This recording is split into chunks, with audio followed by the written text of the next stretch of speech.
Oh man, I thought you were on the best team though. 13-year-old Caden Bales loves to play Fortnite. Did you just get stomped? Yeah. Do you regenerate soon? Next round. Next round. For Caden, the next round couldn't come soon enough. For chemo, that is. It's what hopefully will be his last before he can call himself cancer-free. It's not the funnest thing, It's fair.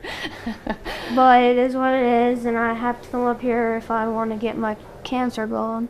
He was diagnosed with Ewing sarcoma a year ago in May after suffering through months of leg pain.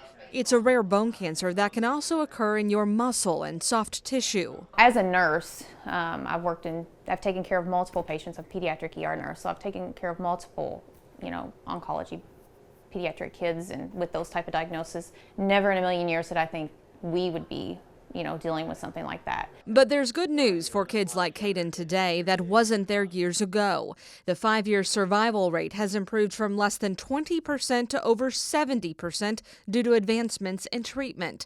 And even better, Some visitors coming to see you. the Norton Children's newest chief of pediatric cancer specializes in his specific type. It's a very devastating disease for families. Everyone that hears that diagnosis, the pulse in the room just drops.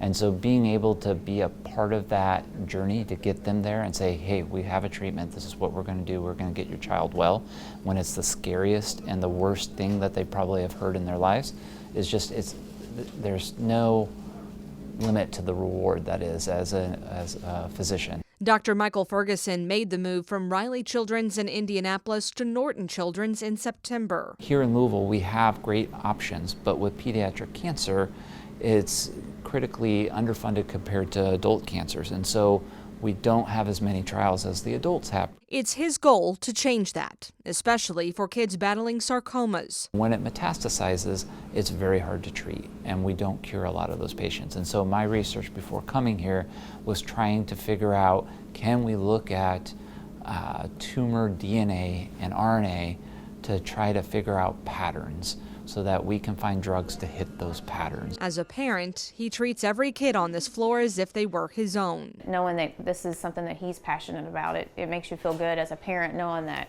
they're going to do everything they can do to do what's best for him and for his diagnosis. So do I need to invest in getting bigger screens in the rooms? Yeah. Okay, we'll work on that. Better movies, better channels. When Dr. Ferguson's not at their bedside, he's opening doors to new clinical trials and working with fellow researchers on immunotherapy for brain tumors that affect kids in Kentucky at a higher rate than most across the country. Being able to be the impetus and help grow that so that research turns into new treatments is just an amazing feeling. These next few months will be critical to his team as he reorganizes clinical services with a focus on certain tumors. About 80% of childhood cancer is cured, but 20% isn't. And so if we can get that 20%, I will retire a very happy man. In Louisville, Brooke Hash, WHAS 11 on your side.